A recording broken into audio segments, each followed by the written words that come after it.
name is Laura Hamilton, and I am a counselor with the Child and Adolescent Response Team, which is the crisis response team for child and youth mental health services here in Vancouver. I run a non-profit / charity organisation to educate people about prevention of suicide with a special focus on teens. Josh Platzer Society for Teen Suicide Prevention and Awareness.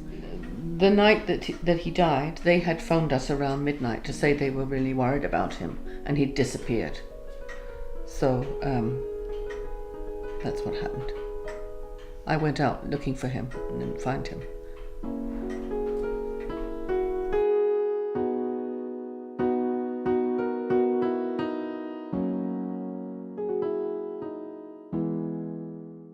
One sign that I think someone may be considering suicide would be just kind of socially kind of keeping themselves guarded or not really coming out as much anymore, seeing their friends, kind of sticking to themselves. Reclusive behavior, kind of withdrawing from, say, your social group or from places you'd usually see them. Not reaching out to the community, assuming they have one. Just that they seem really depressed or are isolating, possibly. There's a lot of warning signs that we talk about in terms of people who are contemplating suicide. Sometimes it's very obvious things like people making statements about suicide or wanting to kill themselves or wanting to be dead. Sometimes it's more subtle things. We can notice that our friends are withdrawing a little bit more. They're not wanting to hang out as much, or they just seem more down. Well, he was dropping out of classes at school.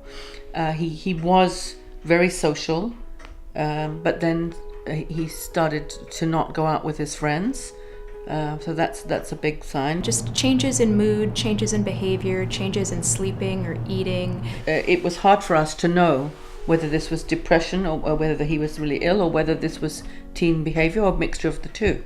Normal adolescent behavior goes through ups and downs, and I think what you see about suicidal thoughts is that there's not an up.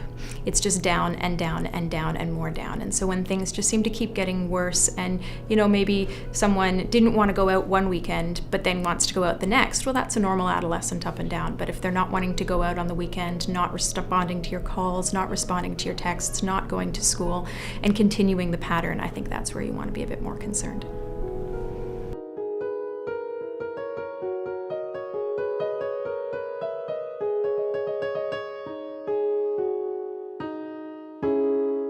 There's been a few people that I've known that have attempted suicide or hurt themselves. I have a friend actually, a pen pal, and I have been wondering how to respond to their letter. I would just let them know that they have someone to talk to if they want to talk. I wouldn't really pressure them into saying, I wouldn't really sit them down on the couch. I'm not Oprah, but I would definitely let them know that if they need to talk to someone, then I would definitely be there any time of the day. I think that I mostly want to be honest with them about the fact that part of what they're feeling is stuff that I've also felt and that I know a lot of people are also feeling. Even just eating well, sleeping well, getting all the basics so they can get their mental frame of mind a little bit out of the dark hole. Probably a matter of not telling everyone, but trying to make sure that the right places know so they have the right access to the right information and that they know that I can be there for them even if they don't want it.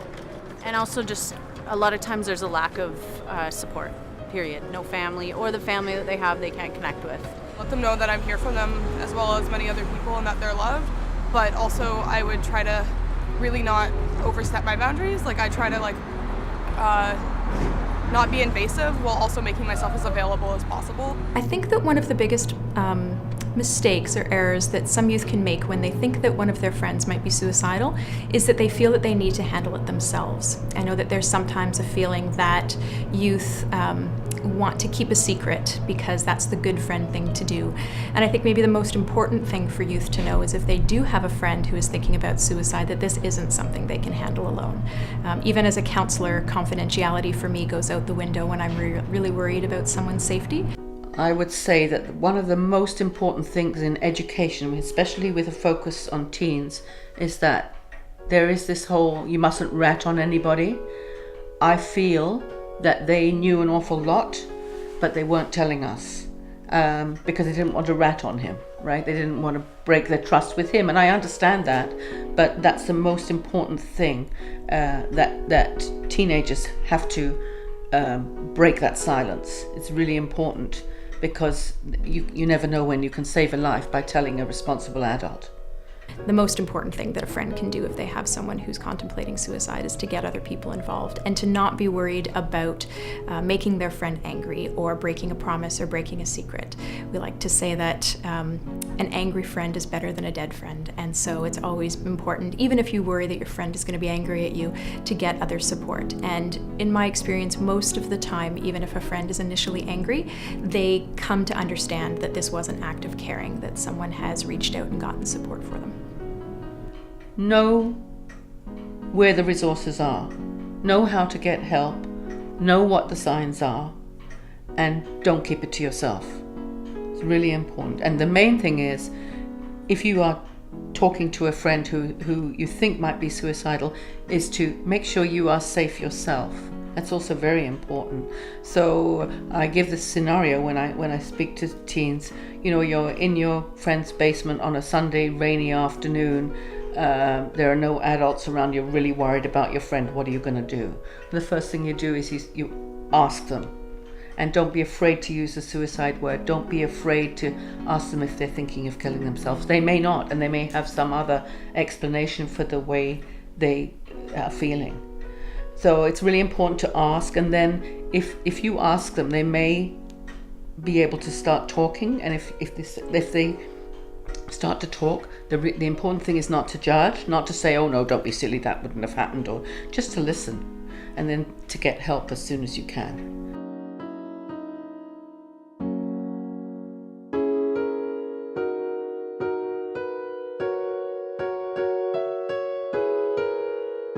Where would I refer a friend? I really don't know, to be honest with you. I'm not really too sure of all the, I know there's a lot of stuff out there, but I'm not really too sure where. I know of one great counseling place in Vancouver called Dragonstone. I know there's phone numbers that you can call for suicide prevention and things like that.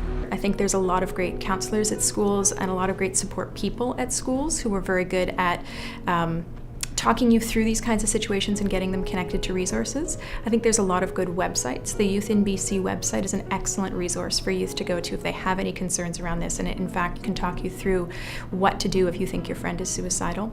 I think talking to parents, I know that's not always a popular thing for youth to do, but it can be a really helpful thing. And so if you fear that a friend is contemplating suicide or seems depressed, talk to your mom, talk to your dad, talk to an older brother or sister.